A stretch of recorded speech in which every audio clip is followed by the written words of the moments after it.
saludamos a esta hora al señor ministro de Justicia, Néstor Osuna. Ministro, gracias por estar en 6 AM. Buenos días para usted.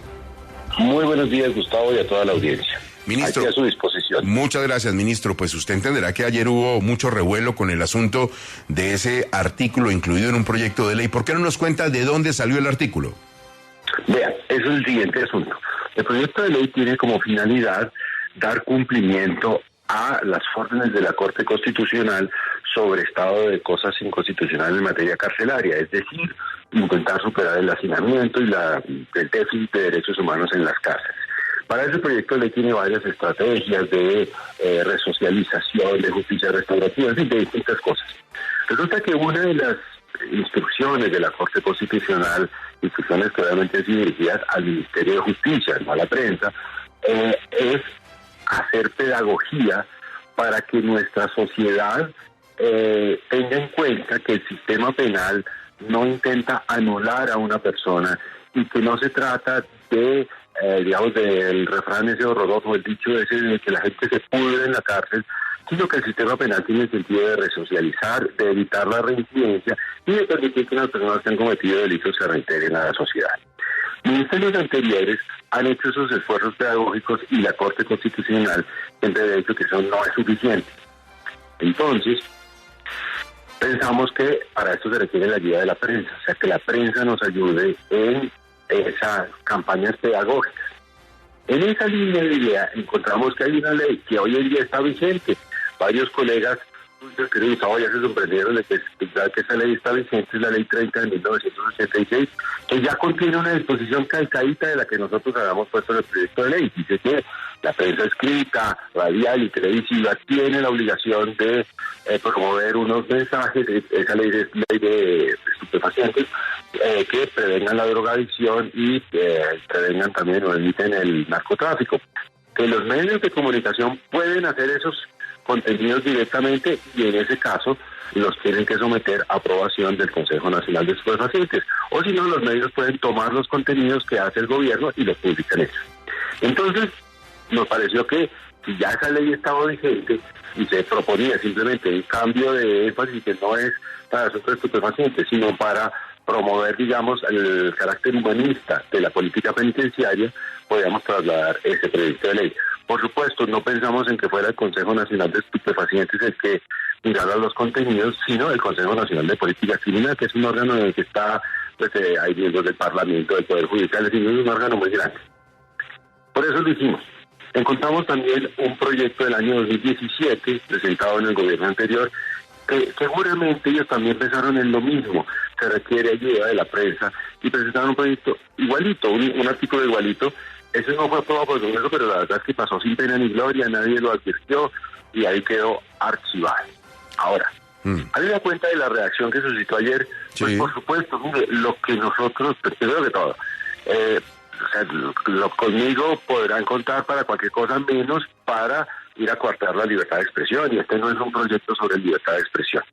Pero por otra parte, lo que el ministerio necesita, digamos, nada más es ayuda en una pedagogía sobre para qué es la política penitenciaria. Y esa estrategia tenía todo el camino de ser fallida, entonces por supuesto no vamos a persistir en ella. Por una parte, por el profundo respeto que tenemos y que tengo yo personalmente por la libertad de expresión, por lo cual, así haya una mínima sospecha, suspicacia de que un proyecto de ley atenta contra la libertad de expresión, pues lo reformamos, lo cambiamos, lo retiramos. Pero además, porque de lo que se trata aquí, porque esto no es un proyecto sobre libertad de expresión, sino de política penitenciaria, es de contar con la prensa como un aliado. Y entonces necesitamos otra estrategia para tenerlos como aliados. Ministro, entonces, cuente el gobierno o quien quiera con los medios de comunicación para nuestro deber, que es únicamente informar. Lo que choca es ese asunto de deben en vez de pueden, y hasta el pueden sobra porque pues es nuestra tarea y es nuestra labor, y a veces uno se pregunta ¿por qué en un gobierno del cambio revivir errores del pasado? Esas leyes que usted cita no las cumplimos los periodistas porque van en contra de la Constitución. Aquí no habrá, voy a decirlo con la palabra que es, aunque moleste, censura previa, lo dice la Constitución. No hay revisión de contenidos de los medios, y cualquier ley que atente contra la Constitución no la podemos cumplir, ni nosotros ni los colombianos. Tiene toda la razón, Gustavo, artículo retirado. Así nomás, ¿no? Bueno, es que además, yo creo que los oyentes entenderán, con todo respeto que le digo, es que el ministro duerme con la libertad de expresión. Su marido es periodista. Así, imagínese la que me montaron aquí ayer. No, eso, y codazo y toda la cosa, pero ¿qué estás haciendo? ¿Pero cómo se te ocurre? Yo me imagino, ministro, ¿o no, Diana? Salí regañado para el ministerio ayer. Pues tenía lugar ese regaño, señor ministro. Ministro, sin embargo, pues para los periodistas y para los medios, pues es sabido que a este gobierno no le gustan los grandes medios de comunicación. Lo ha manifestado el presidente Petro cuando insiste en la gran prensa nacional no dará cuenta de estos hechos. Lo repite la vicepresidenta Francia Márquez. Inclusive Gustavo Petro, el presidente, retrinó una intención del pastor Saade que dijo, hagamos un medio público que informe solo sobre lo que hace el gobierno. Ministro, ¿no será que en el fondo a este gobierno no le gustan los medios de comunicación, Diana, quiere hacer censura? Yo se lo recalco porque, ministro, tenemos la preocupación. Por un lado, lo que dice Diana de los mensajes del presidente y la vicepresidenta en el sentido de que se insinúa en sus trinos que los medios de comunicación no informamos. Por otro, de mano en mano circula entre congresistas del Pacto Histórico un proyecto de ley para democratizar los medios. También se culpa de las penurias de la política económica del gobierno, entre otros a los periodistas, incluidos también los economistas. Entonces, claro, ministro, al ver este artículo, pues se alarma la gente. Bueno, entonces, digamos, por lo que a mí corresponde, alarma retirada, alarma apagada, el artículo se retira del proyecto de ley. Lo otro, yo digamos que... como también veo toda la prensa, y no es el caso ciertamente de Caracol, a veces veo una gran incomprensión de la prensa hacia el gobierno. Permítame que con toda honradez y sinceridad. Todo el derecho, aceptamos también las críticas, ministro, faltaba más. Digamos que en algunas ocasiones el gobierno siente que es sospechoso por existir. Y tal vez ese es el llamado que puedan estar haciendo el señor presidente y la vicepresidenta. Es respetable que la gente también nos haga caer en cuenta y mirarnos el ombligo. Vanessa, lo escucha el señor ministro. No, pues lo primero es que me parece ideal que retiren ese artículo que no tenía ningún sentido, pero quisiera saber, ministro, si hay un proyecto de ley o el gobierno está pensando montar un canal de noticias 24 horas. No es una información que yo tenga, o sea, no podría decir un enfático no, porque pues el gobierno tiene muchos proyectos y yo estoy encargado de los de justicia, pero yo no tengo información a ese respecto.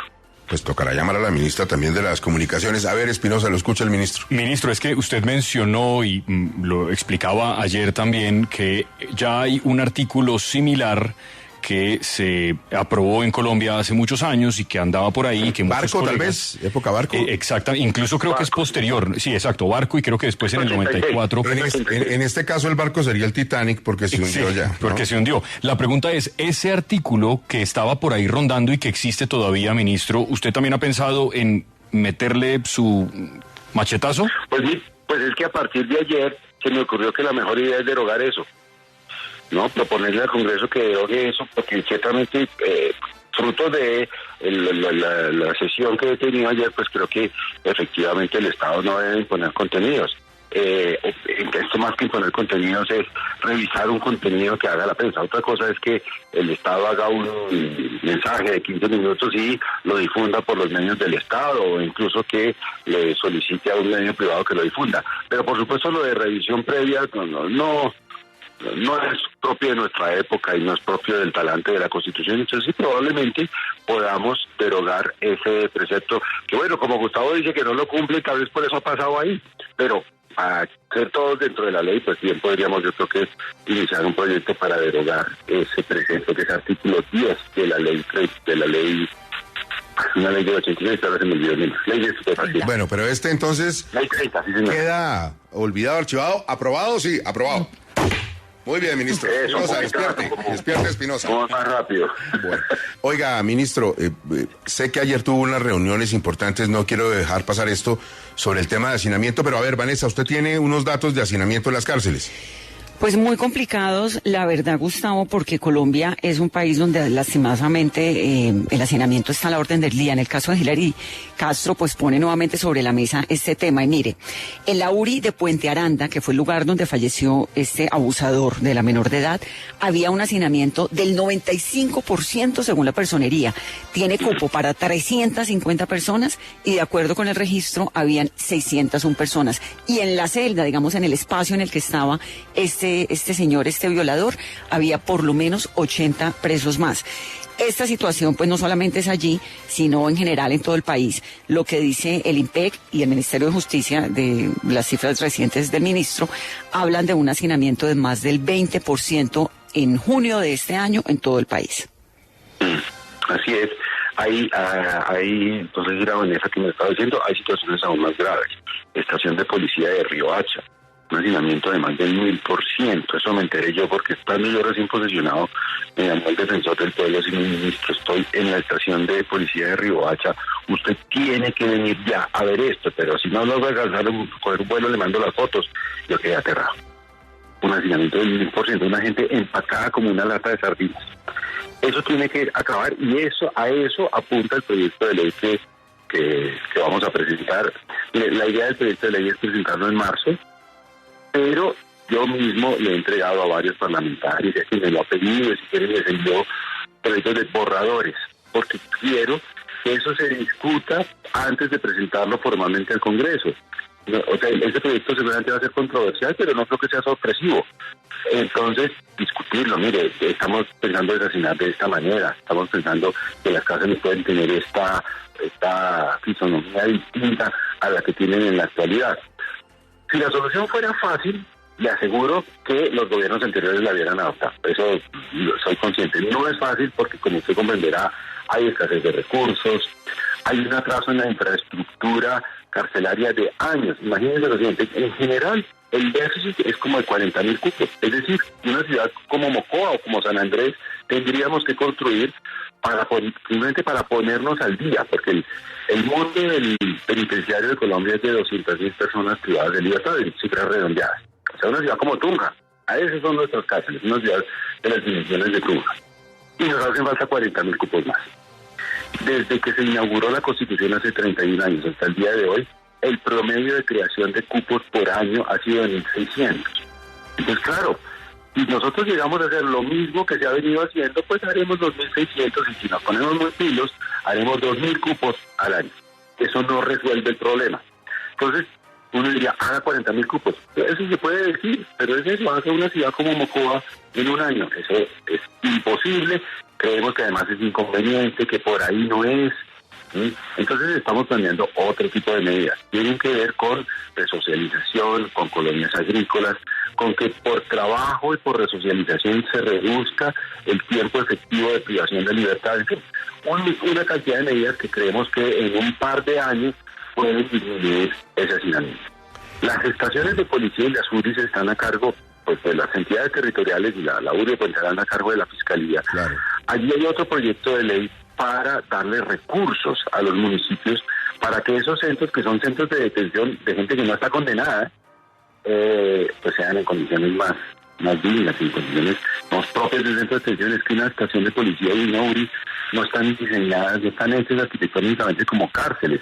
Son unos sitios en los que la persona puede pasar detenida según la ley y según la construcción que se hizo, para que pase unas horas, 36 horas, mientras lo llevan al juez y el juez decide si le deja en libertad o lo manda para la cárcel. Pues las horas se nos volvieron días, de días semanas, de semanas meses, que la gente pasa ahí a la espera de un juicio. Eso es claramente disfuncional, un problema grave, complicado, y a eso me toca meterle diente y a eso apunta el proyecto de ley del malhadado articulito retirado el día de ayer. Bueno, ministro, mire, no quiero abusar de usted, una última inquietud como en los avisos que publican los espiritistas en el periódico. Traigo su ser querido, es que Diana le quiere pedir que traiga a alguien. A ver, Diana. Ministro, cuando usted inició en este cargo, dijo aquí en 6 AM que se iba a poner al frente de lo que estaba pasando con Aida Merlano, que está en Venezuela. Yo le cuento que he preguntado por todos lados, Corte Suprema, el juez de garantías, ya Ministerio, condenada a 5 está años, condenada, ¿no? 6 meses. Y nadie va a traer a Aida Merlano a Colombia. ¿Es así? No. Mire, ya la Corte Suprema de Justicia expidió una nueva solicitud de extradición y el trámite que corresponde ahí hacerlo es, la Corte Suprema nos informará, digamos que ya lo sé por prensa, oficialmente no me ha llegado, pero llegará la solicitud, se le pasa a la Cancillería y la Cancillería lo pasa a la Cancillería venezolana. ¿Cómo es el trámite venezolano? No lo exactamente, pero si fuera parecido al trámite colombiano, lo que allí harán es revisar que efectivamente que la Corte Suprema de Justicia, la que entiende es una cosa de autenticidad, que la persona esté plenamente identificada, que el delito sea delito aquí y también allá, seguramente verificarán que no haya pena de muerte en ninguno de los dos países, y cumplido ese trámite, que la verdad no sé cuánto tarde en las autoridades venezolanas, pues autorizan, si es su intención, porque la extradición siempre tiene un componente de discrecionalidad del Estado que otorga la extradición, pues otorgarán y será el traslado.